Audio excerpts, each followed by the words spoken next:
Hello everyone and welcome to this public administration lecture series। आज के इस lecture में हम बात करेंगे इवोल्यूशन ऑफ पब्लिक एडमिनिस्ट्रेशन के बारे में।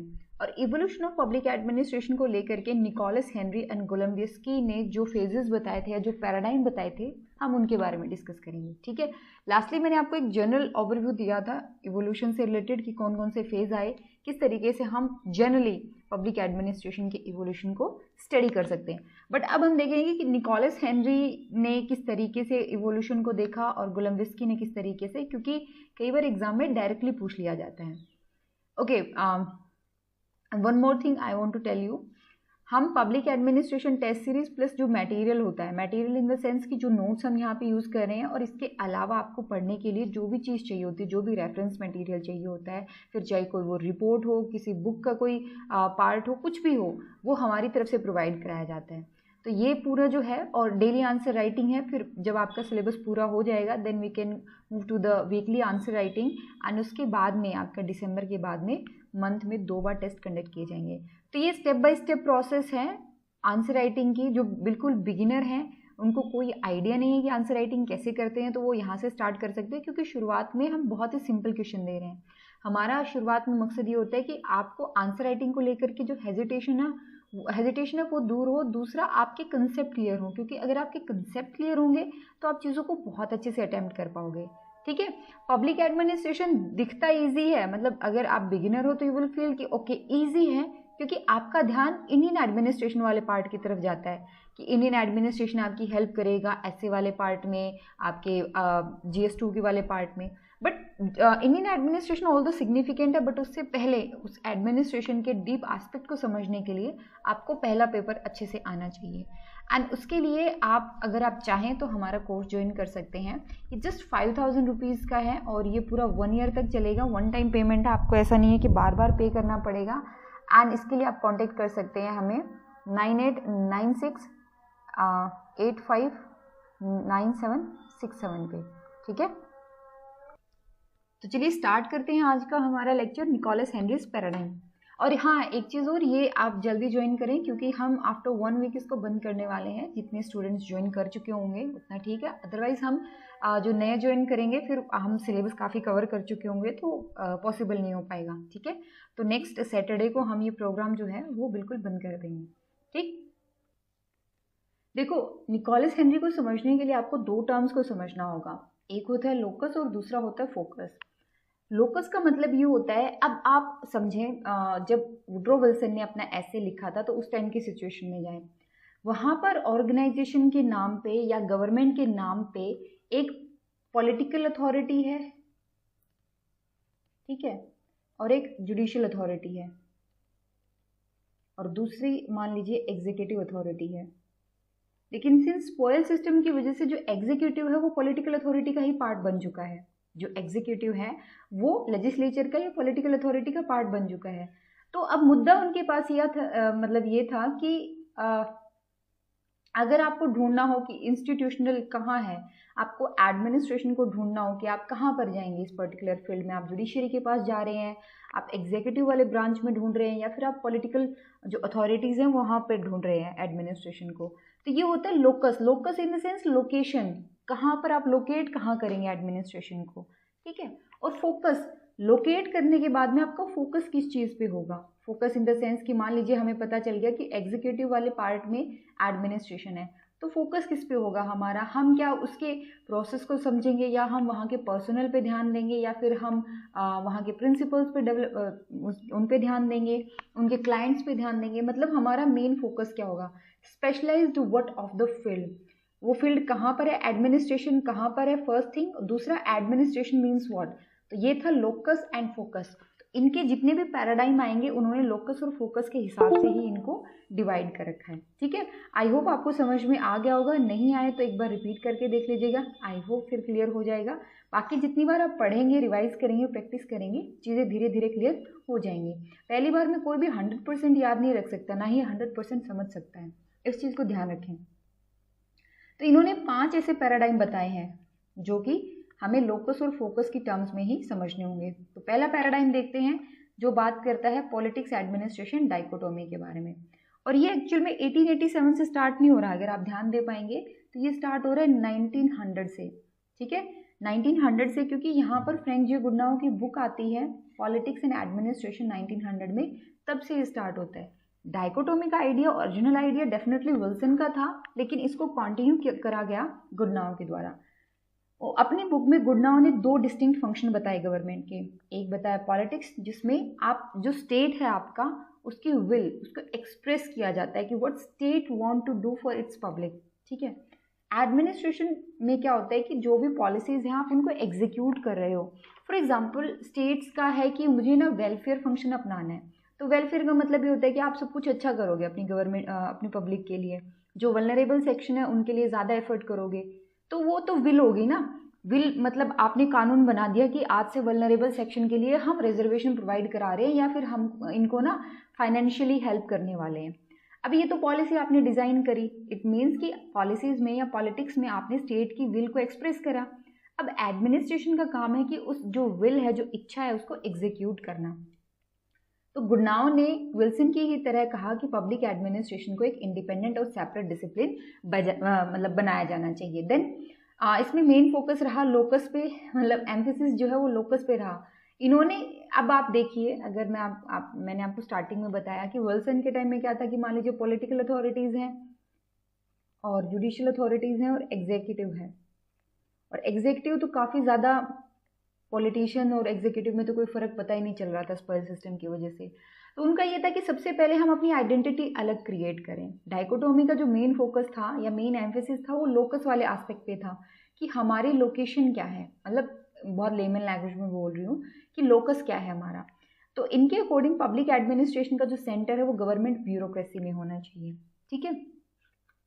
उसके बाद में वुड्रो विल्सन को फादर ऑफ पब्लिक एडमिनिस्ट्रेशन भी बोला जाता है और गुडनाउ को father of American public administration बोला जाता है, सिंस उनकी पब्लिकेशन के बाद में ही पब्लिक एडमिनिस्ट्रेशन को जो बूस्ट चाहिए था वो मिल पाया।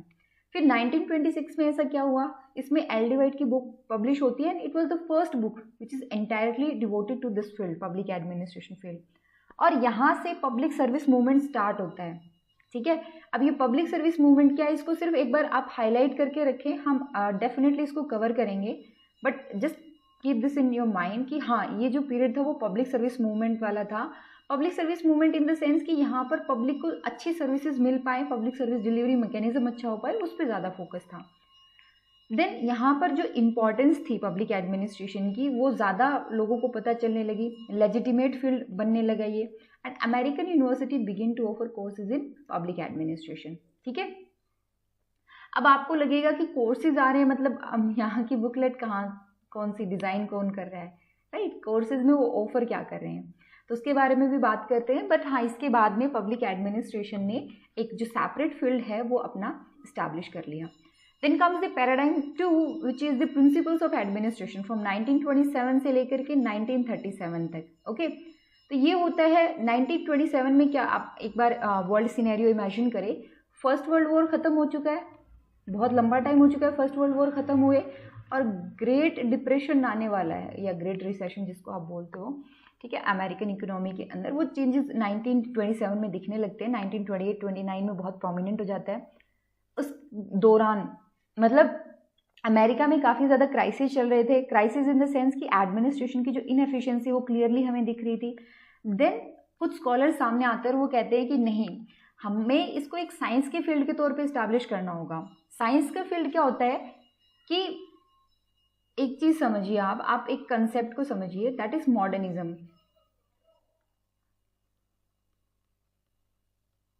मॉडर्निज्म क्या था, जैसे हम पढ़ते हैं ना modern history, modern world history, modern Indian history, तो ये मॉडर्न है क्या, ये कोई टाइम पीरियड नहीं है।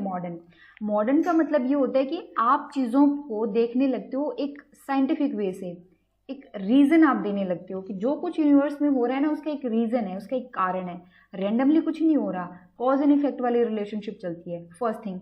सेकेंड थिंग, एक यूनिवर्सल ट्रुथ है जो हमें आइडेंटिफाई करना है।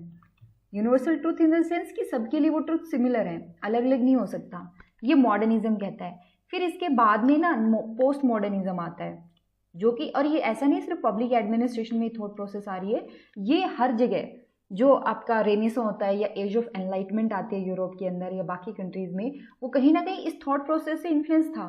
स्पेशली साइंस के अंदर जो डेवलपमेंट हुए, जैसे न्यूटन ने जो थ्योरीज दी, गैलीलियो ने जो थ्योरी बिल्ड करी, उसके बाद में ये पता लगने लगा कि कुछ भी अनएक्सपेक्टेड नहीं हो रहा है और कुछ भी रैंडमली नहीं हो रहा है।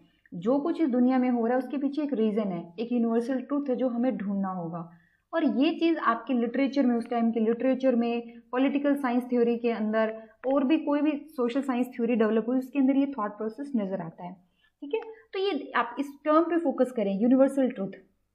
यूनिवर्सल ट्रूथ का मतलब होता है there is one best way, और वेन बेस्ट वे का मतलब होता है कि काम करने का एक सबसे बढ़िया तरीका। इट मीन्स कि कुछ अगर हमने इस तरीके को ढूंढ लिया तो ये तो रामबाण है भाई, इसके बाद में तो आपको कुछ चाहिए ही नहीं, ये हर चीज़ का इलाज ही इसके अंदर है, वन बेस्ट वे है काम करने का। ठीक है, और यही आपको प्रिंसिपल्स ऑफ एडमिनिस्ट्रेशन वाली थ्योरी में देखने को मिलेगा कि जितने भी थिंकर्स आ रहे हैं वो प्रिंसिपल्स डेवलप करने पे फोकस कर रहे हैं। प्रिंसिपल्स का काम क्या है, आपको ये बताना कि there is one best way to do a particular work.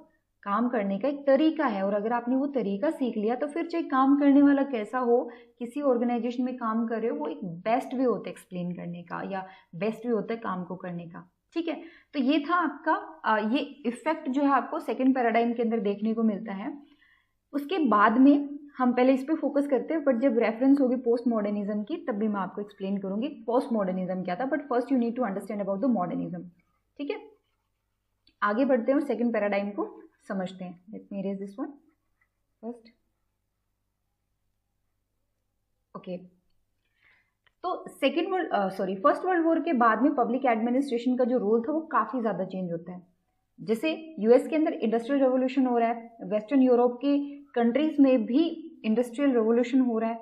Rural agricultural society से वो लोग अब अर्बन इंडस्ट्रियल नेशन बन रहे हैं, और इंडस्ट्रियल नेशन की जो प्रॉब्लम्स होती है वो थोड़ी यूनिक होती हैं। वहाँ पे एम्प्लॉयर एम्प्लॉय कॉन्फ्लिक्ट ज़्यादा चल रहे हैं, वहाँ पे इंडस्ट्रियलाइजेशन एक प्रॉब्लम है, अर्बनाइजेशन एक प्रॉब्लम है, इंफ्रास्ट्रक्चर बिल्ड करना, तो बहुत सारे प्रॉब्लम्स है। वहाँ पर एडमिनिस्ट्रेशन का एक्टिव होना और एफिशिएंट होना बहुत ज़रूरी है।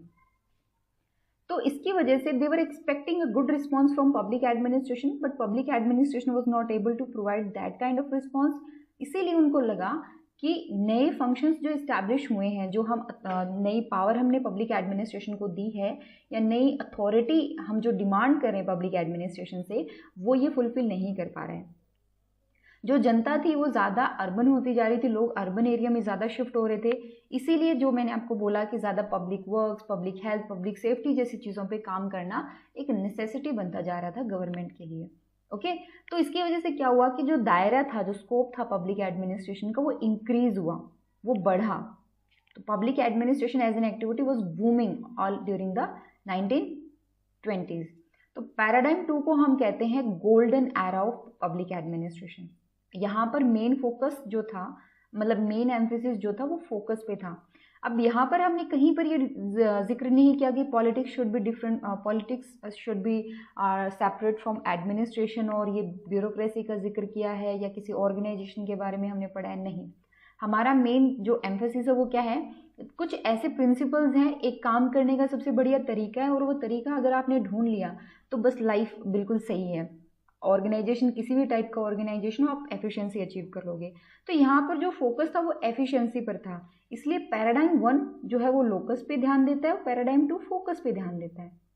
ओके, और इनका मेन मुद्दा ये था कि कुछ ऐसे एडमिनिस्ट्रेटिव प्रिंसिपल्स होते हैं that could be applied anywhere, but इसको एज ऑफ ऑर्थोडॉक्सी भी बोला जाता है। अब आप देखिए ये जो टाइम पीरियड है ना, ये है 1927 से 1937 तक का, क्योंकि उसके बाद में 1938-39 में तो सेकेंड वर्ल्ड वॉर स्टार्ट हो जाएगी। तो it's called period of orthodoxy. Period of orthodoxy means the period between the world war. ठीक है, ये पब्लिक एडमिनिस्ट्रेशन थ्योरिस्ट जो थे उनके द्वारा ये टर्म यूज की गई। Why it is called period of orthodoxy? Because यहाँ पर डेमोक्रेसी, पीपल चॉइस ऐसा कुछ रह ही नहीं गया। Efficiency and democracy are becoming synonymous. एक चीज समझें आप कि आपको ये समझ में आएगा कि हम इसको ऑर्थोडॉक्स क्यों बोल रहे हैं। अब इंडिया एक अपने आप को एक वेलफेयर कंट्री बोलती है। ठीक है, वेलफेयर का मतलब होता है कि आपको अपने वल्नरेबल सेक्शन के लिए काफ़ी कुछ करना पड़ेगा। वल्नरेबल सेक्शन में मान लीजिए वुमेन आ जाती हैं, उसके अलावा चिल्ड्रंस हैं, देन ट्राइबल पीपल हैं।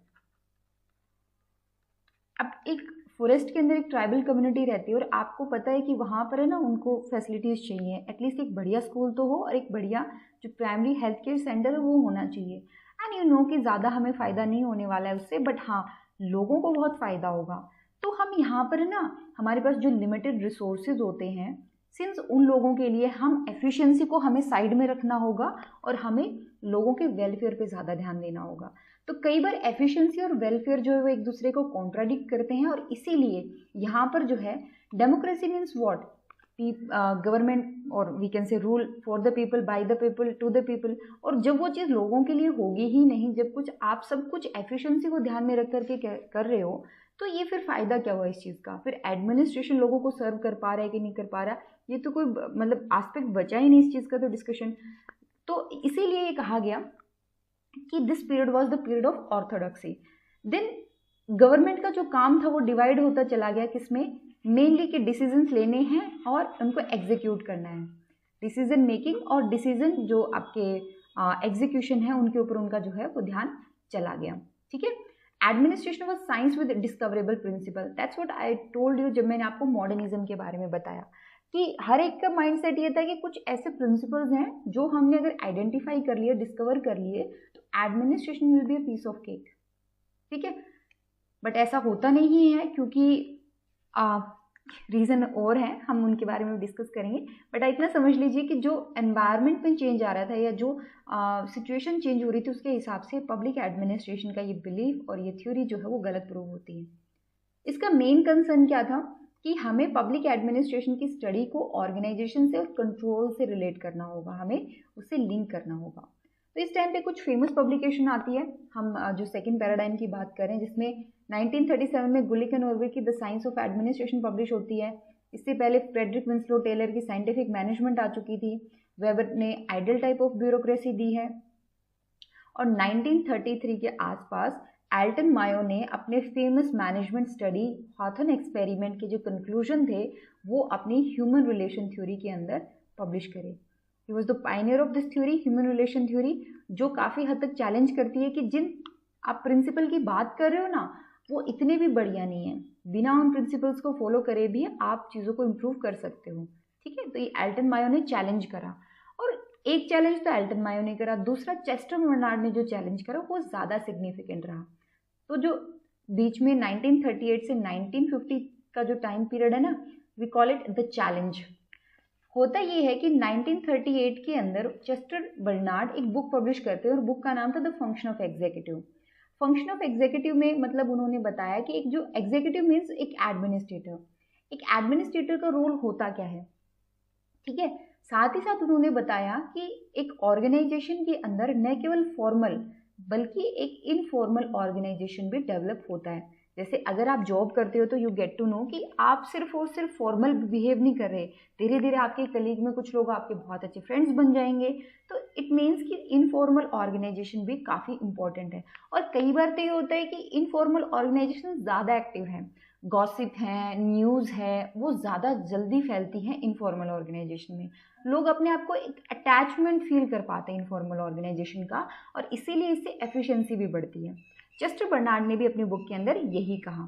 ठीक है, दूसरा हर्बर्ट साइमन ने बिहेवियरल चैलेंज दिया, जो थिंकर्स थे और जो प्रिंसिपल्स थे उनको बिहेवियरल चैलेंज दिया।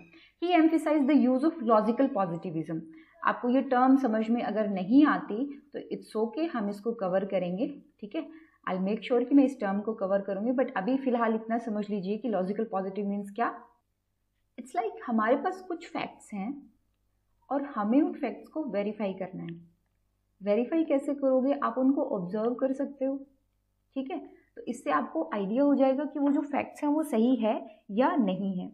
तो डायरेक्ट ऑब्जर्वेशन, और एक तो ये हो गया, दूसरा आप उनको प्रूफ करो कि वो सही है, लॉजिकल प्रूफ। ठीक है, इस तरीके से आपके जो फैक्ट बताया गया है, जो इन्फॉर्मेशन दी गई है, जो वैल्यू बताई गई है, जो ट्रुथ बताया गया है, यू कैन आइडेंटिफाई कि वो सही है या नहीं। अब इस थ्योरी को अप्लाई करके हर्बर्ट साइमन ये कहते हैं कि ठीक है, आपने हमें कुछ प्रिंसिपल्स दे दिए, ओके, अब हमें उन प्रिंसिपल्स को वेरीफाई भी तो करना होगा। हम ऐसे कैसे कि आप जस्ट आपने दे दिए इसलिए हम उन प्रिंसिपल्स को मानना शुरू कर दें, ये तो सही नहीं है ना। इसलिए हमें खुद का दिमाग लगाना पड़ेगा, हमें रैशनल होना पड़ेगा, हम चीज़ों को ऑब्जर्व करेंगे और या आप उनको प्रूव करो तभी हम उन फैक्ट्स को मानेंगे। तो यहाँ पर हर्बर्ट साइमन ने लॉजिकल पॉजिटिविज्म का यूज़ करा in dealing with the question of policy making, कि जब भी आप पॉलिसीज बना रहे हो वहाँ पर आपको लॉजिकल पॉजिटिविज्म का यूज़ करना चाहिए। And according to Herbert Simon, decision making is the true heart of administration. Administration की जो एक्चुअल नब्ज है, जो हार्ट है, वो क्या है? Decision making. So there were two defining pillar of public administration. हम 1950s की बात करें या 1938 तक बात करें, ठीक है, 1938 तक आते हैं, दो पिलर्स डेवलप हुए पब्लिक एडमिनिस्ट्रेशन के। एक था डाइकोटोमी और दूसरा था प्रिंसिपल्स, और दोनों ही को चैलेंज मिलता है और ये विद इन 12 ईयर्स 1938 से 1950 तक बिल्कुल ही इनको अबंडन कर दिया गया, मतलब बिल्कुल ही स्कॉलर्स ने इनको फॉलो करने से मना कर दिया। अब एक चीज़ मैं क्लियर कर दूं, यहाँ पर लोगों को लगता है कि सिंस स्कॉलर्स ने इनको फॉलो करना शुरू कर दिया तो ये एक्चुअल एडमिनिस्ट्रेशन से भी गायब हो गए, मतलब हम हायरार्की, डिवीजन ऑफ वर्क और ये सब चीज़ें फॉलो नहीं करते। नहीं, ऐसा नहीं हुआ। स्कॉलर्स ने इनको एक फर्दर स्टडी के लिए एक बेस मानना छोड़ दिया, एक फाउंडेशन उनका जो था उसको डिस्कार्ड कर दिया गया कि अब हम इस चीज़ पे तो आगे स्टडी नहीं कर सकते क्योंकि ये सही नहीं है। बट अभी भी हम वेबेरियन फॉर्म ऑफ ब्यूरोक्रेसी को फॉलो करते हैं जिसमें बहुत सारे आपको इन प्रिंसिपल्स की जो झलक है वो दिखाई दे जाएगी। ओके, तो अपने आप को ये इस चीज़ से थोड़ा सा अवेयर रखें। चलिए आगे बढ़ते हैं। डाइकोटोमी बिल्कुल ख़त्म हो जाती है। पब्लिक एडमिनिस्ट्रेशन का एक जर्नल था जिसमें एक लीडिंग स्कॉलर ने लिखा था कि theory of public administration means in our time a theory of politics also, कि अगर पब्लिक एडमिनिस्ट्रेशन की कोई थ्योरी आ रही है तो इसका मतलब पॉलिटिक्स की भी एक थ्योरी आ रही है। And with this declaration dichotomy died, और इसके बाद में एडमिनिस्ट्रेशन का जो नेचर था वो काफ़ी चेंज हुआ। प्रिंसिपल ऑफ एडमिनिस्ट्रेशन को बिल्कुल ही अबंडन कर दिया गया because they believe that there could be no such thing as principle of administration. फिर 1947 में हर्बर्ट साइमन की एक बुक आती है एडमिनिस्ट्रेटिव बिहेवियर, जिसमें उन्होंने डिसीजन मेकिंग पे काफ़ी फोकस किया। एंड यू विल फील कि डिसीजन मेकिंग इतनी इंपॉर्टेंट क्यों है, तो वो आपको तब पता चलेगी जब हम हर्बर्ट साइमन को पढ़ेंगे और साथ ही साथ देखेंगे कि उन्होंने कैसे क्लासिकल थिंकर्स को क्रिटिसाइज किया। और इस थ्योरी की वजह से या इस डेवलपमेंट की वजह से हर्बर्ट साइमन को नोबेल प्राइज मिलता है इन द ईयर 1978। तो 1950s तक पहुंचते पहुंचते हमारे जो दो डिफाइनिंग पिलर थे पब्लिक एडमिनिस्ट्रेशन के वो बिल्कुल ही खत्म हो चुके थे। अब इसका कुछ रिएक्शन तो आना बनता है, मतलब ऐसा होता है ना, डेवलपमेंट में एक साइकिल चलता है, ठीक है। तो ये जो पीक थी ये था प्रिंसिपल्स ऑफ एडमिनिस्ट्रेशन का, एंड देन ये जो बिल्कुल डाउनवर्ड मूवमेंट आया ये था क्राइसिस पीरियड। अब कुछ वर्क तो करना है, ठीक है, इससे बाहर तो निकलना है। What we need to do, एक रिएक्शन आना शुरू हुआ। सबसे पहला तो जिन्होंने क्रिटिसाइज किया उन्होंने एक अल्टरनेटिव दिया, साइमन ने ही अल्टरनेटिव दिया। पहला तो उन्होंने कहा कि दो प्रकार के एडमिनिस्ट्रेशनिस्ट हो सकते हैं, दो प्रकार के स्कॉलर्स हो सकते हैं। पहला जो प्योर साइंस ऑफ एडमिनिस्ट्रेशन को डेवलप करना चाहें based on a through grounding in social psychology, और दूसरा ऐसे हो सकते हैं जो पब्लिक पॉलिसी की तरफ जाएं। मतलब आपको सोशल साइकोलॉजी पे फोकस करना होगा। And what is social psychology? Psychology of the society. You need to understand the behaviour of a man, और इसीलिए इनको बिहेवियरल अप्रोच का भी पायनियर बोला जाता है। इन्होंने बिहेवियरल अप्रोच को फॉलो किया। सेकेंड है जो पब्लिक पॉलिसी की तरफ जाएंगे। पब्लिक पॉलिसी में ये होता है कि आप बहुत सारे फील्ड को इंटीग्रेट कर रहे हो, इंटरडिसिप्लिनरी जो है ये डेवलपमेंट है पब्लिक पॉलिसी की। So this alternative was regress and normative in its emphasis. Normative means ये आपको बताता है कि हमें किस चीज़ पे फोकस करना है। तो इसके बाद में ये पूरा क्राइसिस आया, पूरा आइडेंटिटी क्राइसिस। उसके बाद में पैराडाइम नंबर 3 जो है वो डेवलप होता है, which was the development of public administration as field of political science. ये आता है 1950 से 1970 तक। अब होता ये है कि 1950 तक सेकेंड वर्ल्ड वॉर खत्म हो चुकी है, ठीक है, यूरोप पूरा तबाह हो चुका है, ठीक है, यूएसए एक लीडिंग पावर उभर चुका है, और सिंस यूएसए वॉर में भी पार्टिसिपेट करता है फिर रिकंस्ट्रक्शन वर्क में भी पार्टिसिपेट करता है, ठीक है। और जैसे ही वर्ल्ड वॉर 2 खत्म होती है कोल्ड वॉर स्टार्ट हो जाती है। तो यहाँ पर जो ब्यूरोक्रेसी का रोल था वो काफ़ी चेंज होता है। ब्यूरोक्रेसी का जो नेचर और जो रोल है वो काफ़ी चेंज हो रहा है। बट जो प्रिंसिपल्स ऑफ एडमिनिस्ट्रेशन थे या जिस तरीके से ट्रेडिशनल मेथड फॉलो करके काम हो रहा था वो काफ़ी इनएडिक्वेट फील हुआ। मॉडर्न स्टेट काफ़ी ज़्यादा चेंज हो रहा था, उसके साइज में और कॉम्प्लेक्सिटी ऑफ वर्क में भी काफ़ी चेंजेस आए, इसीलिए जो ट्रेडिशनल मेथड था वो काफ़ी इनएडिक्वेट फील हुआ। इसीलिए there were new challenge to the traditional theme of administration. कुछ स्कॉलर्स ने क्या किया, उन्होंने कहा कि नहीं, हम जैसे पहले थे वैसे ही ठीक है, हम पॉलिटिकल साइंस की तरफ चले जाते हैं। बट ऑब्वियसली आप घर छोड़ करके काफ़ी आगे आ चुके हो, आपको मतलब after 70 years you are realising कि मुझे घर लौट के जाना चाहिए, तो ऑब्वियसली वेलकम तो आपको होगा नहीं। और यही पॉलिटिकल साइंस की तरफ लौटने वाले स्कॉलर्स का हुआ, they were not welcome by political scientist, ठीक है। और इसीलिए ये जो डेवलपमेंट हुई, इसके लिए रास्को मार्टिन कहते हैं, उनका 1952 के अंदर एक आर्टिकल आता है जिसमें वो कहते हैं कि it was the dominion of political science over public administration, and that's why इसको मदर साइंस ऑफ एडमिनिस्ट्रेशन भी बोला जाता है। नॉट बिकॉज ये डोमिनेट करती है, बट हाँ, हमारी जो डेवलपमेंट है वो कहीं ना कहीं हम पॉलिटिकल साइंस से ट्रेस करते हैं। हमने अपने आप को पॉलिटिकल साइंस से ही अलग करके एक अलग फील्ड बनाने की कोशिश करी थी, ठीक है। तो ये था third paradigm. Now let's move on to the fourth paradigm. इसमें क्या होता है कि पब्लिक एडमिनिस्ट्रेशन को मैनेजमेंट की तरफ ले जाने की कोशिश करी जा रही है। अब ये पैरेलल डेवलपमेंट है, ठीक है। 1950s के बाद में एक तो पॉलिटिकल साइंटिस्ट की तरफ फोकस करेंगे और कुछ जो है वो मैनेजमेंट की तरफ चले जाएंगे। तो ये पैरेलल डेवलपमेंट हो रही है, ऐसा नहीं है पहले पॉलिटिकल साइंस की तरफ जाएंगे, उन्होंने एक्सेप्ट नहीं किया तो फिर वो मैनेजमेंट की तरफ जा रहे हैं, नहीं। दो प्रकार के स्कॉलर्स हैं, कुछ पॉलिटिकल साइंस की तरफ चले गए, कुछ मैनेजमेंट की तरफ चले गए। तो it is occurring concurrently with paradigm 3। तो इनका भी मेन फोकस क्या था कि हमें भी क्या चाहिए, एक अल्टरनेटिव ढूंढना है। तो there was a search for an alternative, और अल्टरनेटिव उनको क्या दिखा, मैनेजमेंट। इसीलिए यहाँ पर जो डेवलपमेंट हुई एडमिनिस्ट्रेशन में उसको हम कहते हैं एडमिनिस्ट्रेटिव साइंस। इन्होंने फोकस दिया, फोकस प्रोवाइड कराया, बट लोकस इन्होंने नहीं प्रोवाइड कराया। सो इट ऑफर्स टेक्निक, बहुत ही सोफिस्टिकेटेड टेक्निक्स होती थी, ऐसी टेक्निक्स जहाँ पर आपको एक्सपर्टीज, स्पेशलाइजेशन चाहिए होता है ना।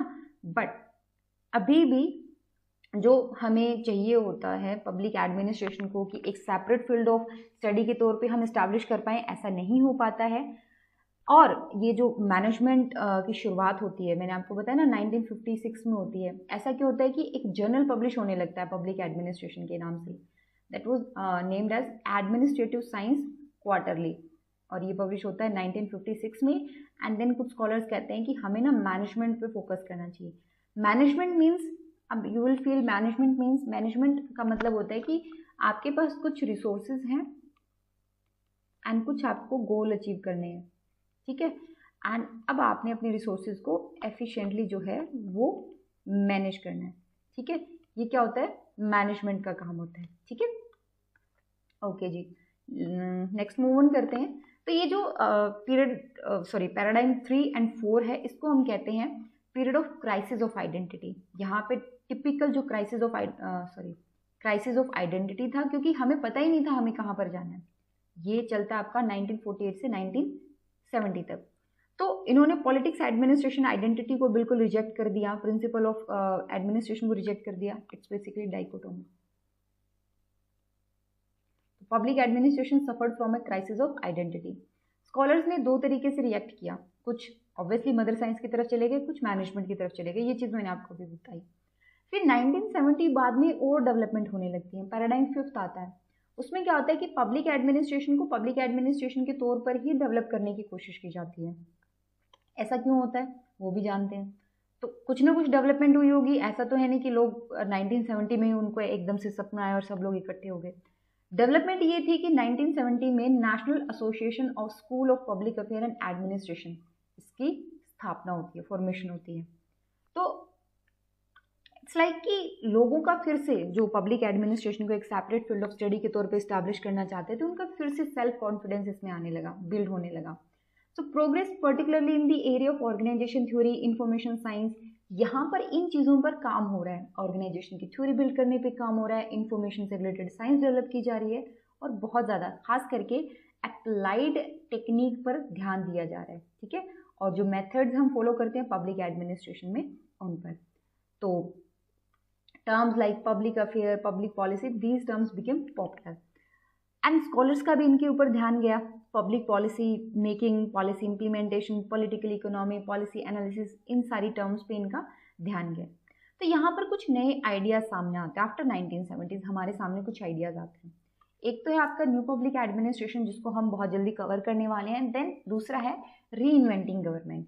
एडमिनिस्ट्रेशन कहता है कि न्यू एनपीए कहता है कि हमें एडमिनिस्ट्रेशन को रीइन्वेंट नहीं, सॉरी, आपको ना इसका जो तरीका है बेसिकली, और जैसे रेलेवेंट बनाना होगा। हमें एडमिनिस्ट्रेशन में बदलाव करना है, बट हमें इसको रेलेवेंट बनाना होगा। री इन्वेंटिंग गवर्नमेंट में ये होता है बेसिकली कि आपने गवर्नमेंट जो पब्लिक सर्विस डिलीवरी है उसके लिए सिर्फ स्टेट ही हो ऐसा ज़रूरी नहीं है। मार्केट को, सिविल सोसाइटी ऑर्गेनाइजेशन को भी आगे आने देना चाहिए। ठीक है, तो मार्केट ओरिएंटेड ज़्यादा अप्रोच है। एनपीएम भी वही बात कहती है। ओके जी, तो डेफिनेटली हम इनको बहुत डिस्कस करने वाले हैं, बहुत डिटेल में डिस्कस करने वाले हैं। और गोलम्बियस्की का आई होप आपको इवोल्यूशन में कोई प्रॉब्लम नहीं आने वाली। आप ये जो फेज़ हैं गोलम्बियस्की के वो बहुत इजीली खुद से भी कवर कर पाओगे, क्योंकि अदरवाइज फिर 3 लेक्चर बनेंगे इवोल्यूशन वाले पार्ट पे ही, and it's going to take a lot of time, और वो फिर डुप्लीकेशन ऑफ एफर्ट भी हो जाएगा। सो आई एम जस्ट मैं एक बस यहाँ पे एक लिस्ट दे रही हूँ, अब आप अपने आप से पढ़ सकते हैं। इनके अकॉर्डिंग जो पहला फेज था वो था analytical politics administration distinction. Analytical in the sense कि वो लोग सोच रहे थे कि अलग किया जाना चाहिए, फिर कंक्रीट डिस्टिंक्शन क्रिएट होता है। फेज 3 में साइंस ऑफ मैनेजमेंट की तरफ ज़्यादा फोकस जाता है, और फेज 4 में पब्लिक पॉलिसी अप्रोच को हम फॉलो करते हैं। ठीक है, तो ये था आपका इवोल्यूशन वाला पार्ट। नेक्स्ट हम डिस्कस करेंगे न्यू पब्लिक एडमिनिस्ट्रेशन। अगर आपको मेरा ये इनिशिएटिव पसंद आता है तो डेफिनेटली आप एक बार लाइक ज़रूर करें, और यही एफर्ट और भी बढ़िया हो सकता है अगर आप हमारा आंसर राइटिंग प्लस मटेरियल वाला प्रोग्राम जो है वो ज्वाइन करते हैं तो। ठीक है, उसके बाद में आपको कहीं कोचिंग लेने की ज़रूरत नहीं है। ये जस्ट 5000 रुपीज़ का है, ज़्यादा कॉस्टली भी नहीं है। फ्री ऑफ कॉस्ट यूट्यूब पे लेक्चर्स आ रहे हैं। बाकी आप आंसर राइटिंग प्रैक्टिस कर सकते हैं। आपको जो भी पढ़ना होता है, जो भी रेलेवेंट मटेरियल है पब्लिक एडमिनिस्ट्रेशन का, वो हम प्रोवाइड कराते हैं। इसके लिए आप हमें डेफिनेटली कॉन्टेक्ट करें एक बार 9896859767। ठीक है, एक बार ट्रायल ज़रूर लेकर के देखें, एक दिन के लिए आंसर राइटिंग प्रैक्टिस करें, लाइव सेशन ज्वाइन करके देखें। अगर आपको ठीक लगता है तो हम फर्दर कंटिन्यू कर सकते हैं, अदरवाइज तो है ही, यूट्यूब तो हमारा सहारा है। ओके देन, जल्दी मिलते हैं, मतलब कल मिलते हैं। Till then take care and thank you so much.